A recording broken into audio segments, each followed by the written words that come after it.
নীল ষষ্ঠীর দিন কেমন করে সাজলাম, চলো আজকে তোমাদের সাথে সেটাই শেয়ার করি। তো হ্যালো এভরিওয়ান, কেমন আছো তোমরা সবাই? আশা করি ভালো আছো। তো তোমাদের ভালোবাসায় কিন্তু আমিও ভালো আছি। তো দেখো, আজকে আমি পরবো এই হলুদ শাড়িটা, এই হলুদ ঢাকাই শাড়িটা পরবো। তো যা গরম পড়েছে তোমাদেরকে আর কি বলবো, চৈত্র মাসে তোমরা তো জানোই কেমন গরম পড়ে, তাই না?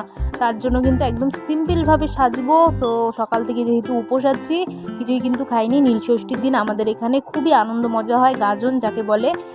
দুদিন উপোস মানে সারাদিন আজকে উপোস থাকবো, তার পরের দিনও কিন্তু জল টল ঢালার পরে তারপরে কিছু খেতে হবে।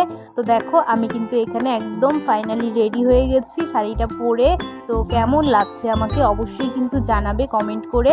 যদি ভালো লাগে অবশ্যই লাইক কমেন্ট শেয়ার করে কিন্তু পাশে থাকবে। দেখো, সিম্পলভাবে একদম রেডি হয়েছি আমি, একদমই কিন্তু সিম্পল, যেহেতু প্রচণ্ড গরম। চুলটা ভেবেছিলাম যে ছাড়বো, তো চুলটা কিন্তু আর ছাড়তে পারিনি এত গরমের জন্য।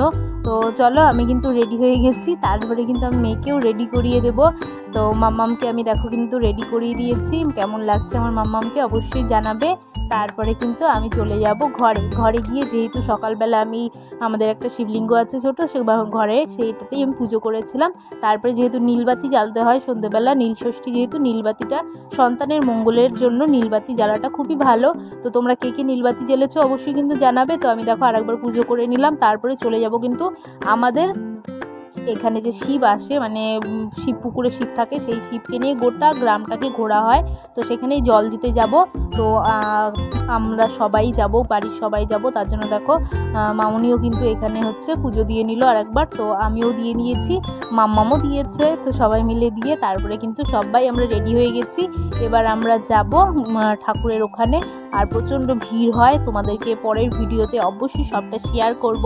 তো আজকের ভিডিওটা কেমন লাগলো অবশ্যই জানাবে। যদি ভালো লাগে অবশ্যই লাইক কমেন্ট শেয়ার করে কিন্তু পাশে থাকবে। তো আমার এই ছোট্ট মিনি ব্লগগুলি তোমাদের যদি ভালো লাগে অবশ্যই সাবস্ক্রাইব করে পাশে থাকবে। তো ধন্যবাদ সবাইকে, ভালো থেকো, সুস্থ থেকো, টাটা।